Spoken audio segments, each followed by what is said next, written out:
I got the parking lot cable out of the way and the drive line unhooked. I think we're almost pretty much ready to drop the transmission.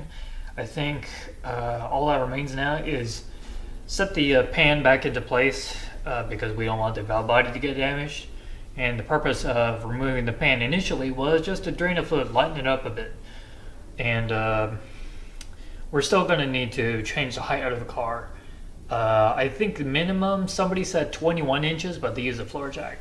I have a transmission jack, so it's going to need a little bit more space. So I'm going to raise the car up to 2 feet or so, and that should be more than enough. Pan and 4 bolts back on, and I position the jack just temporarily on, just kind of mock it up to see where it's going to be, or roughly where it's going to be.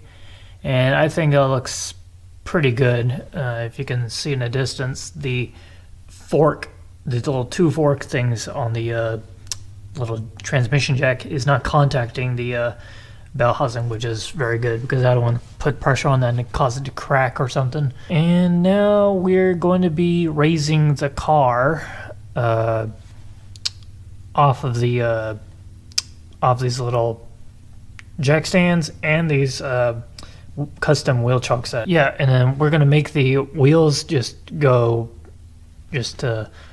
hang low so that the tension off of the transmission cross member is off, or somewhat off, because if your car is rusty and your frame is not in good condition and you loosen that cross member, it could twist the frame into a quote-unquote pretzel.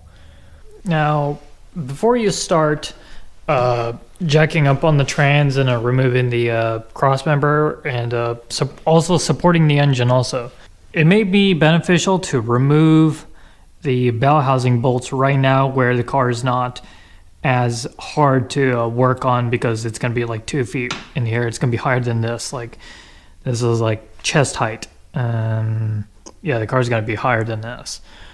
So get to your transmission bell housing bolts while you can before you start doing anything with the cross member or transmission cross member. So if you remove the transmission the bell housing bolts, the worst that could happen is the transmission will kind of like slightly tilt forward and move a little bit forward because there's no more connection to the engine.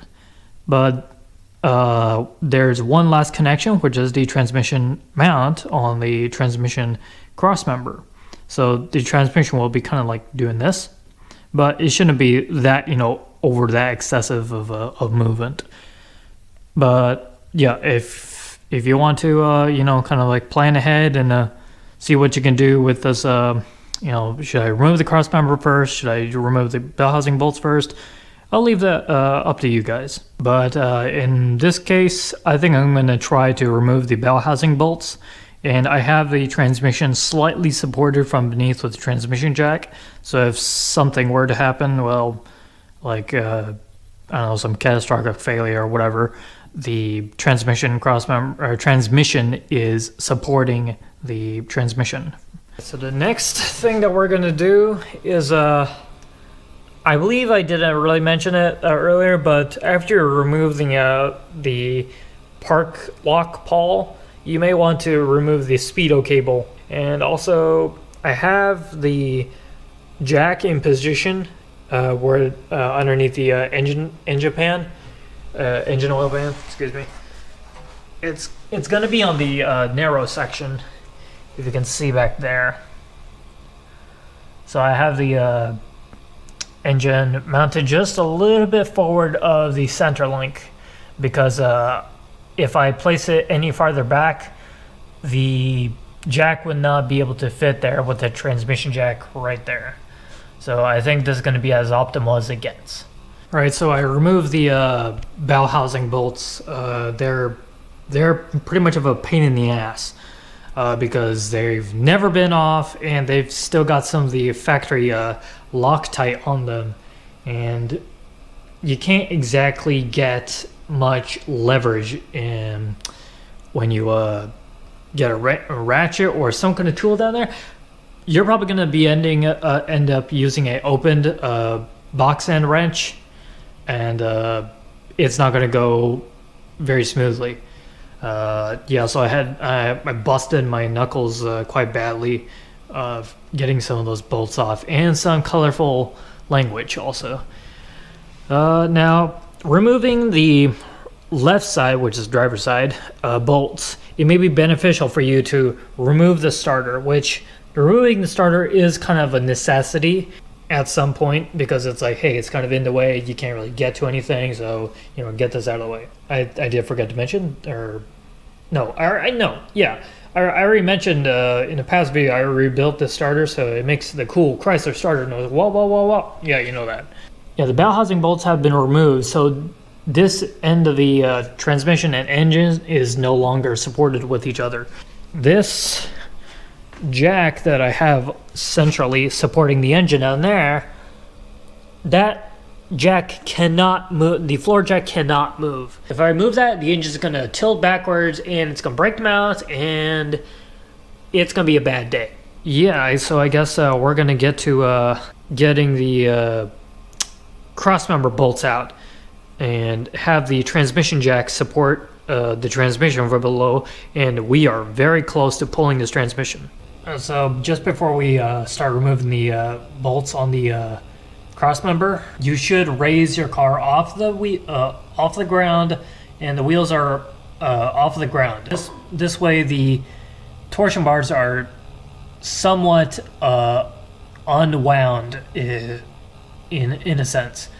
My factory manual does not currently state to loosen the torsion bar adjustments, and I looked on the C body forms, B body, A body, that sort of things, and they don't exactly state that the torsion bars need to be untorsioned, I guess. We're gonna be loosening that bolt at the tip of my finger and right over there.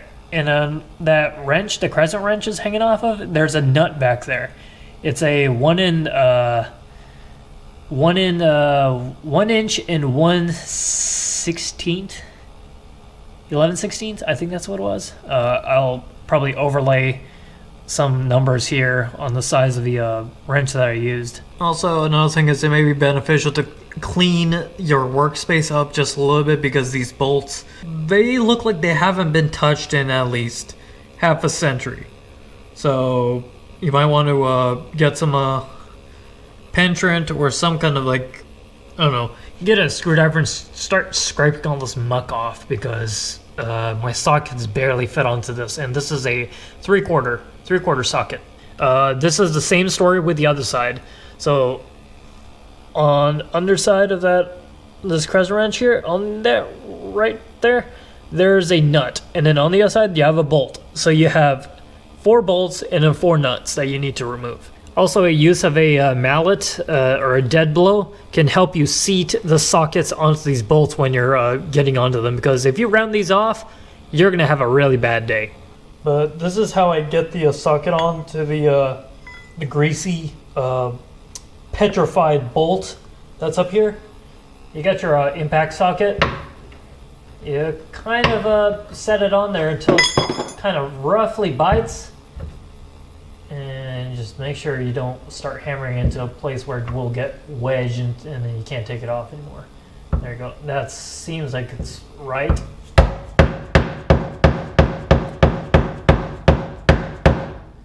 There you go. Now that's on there. Yeah, that should be on there. So now you can get your impact driver and seat it on there without having the risk of the bolt stripping or rounding off. And the transmission crossmember is removed. If you can see, that's it right there. I'll take this to the bench and just kind of all glide it and just scrape off the amount of muck there on it. Like, you see that? It's not supposed to be like, I'm not talking about the metal, but you see how slopey it looks? That's all dirt and grime. There's probably at least 3 or 2 pounds of dirt right there stuck on there. You may need to purchase some straps that you can strap your transmission down onto the transmission jack. I think we're almost pretty much ready to pull it out. But I did notice the neutral safety switch wire hasn't been disconnected yet, and I should definitely do that. Ta-da! The transmission is magically out.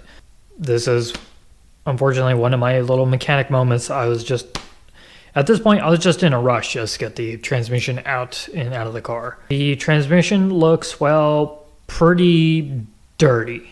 Pretty dirty. Torque reverse, I set it down carefully.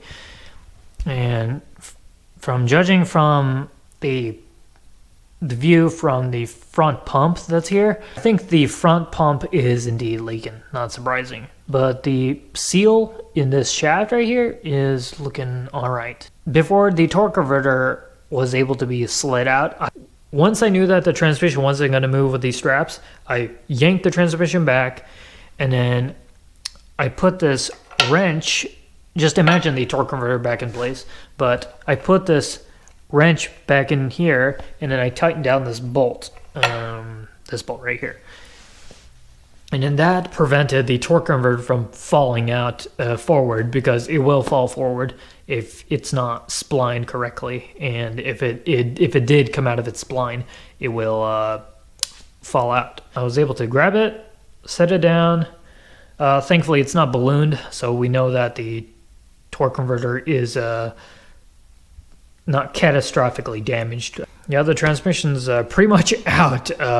There's not much else to say, really. Now the next thing I can do now is get a one tool that I missed out on, which is the slide hammer to pull the front pump. If I don't have the slide hammer, I cannot pull the front pump. So I think that'll be in the next video or so, I think. Or no.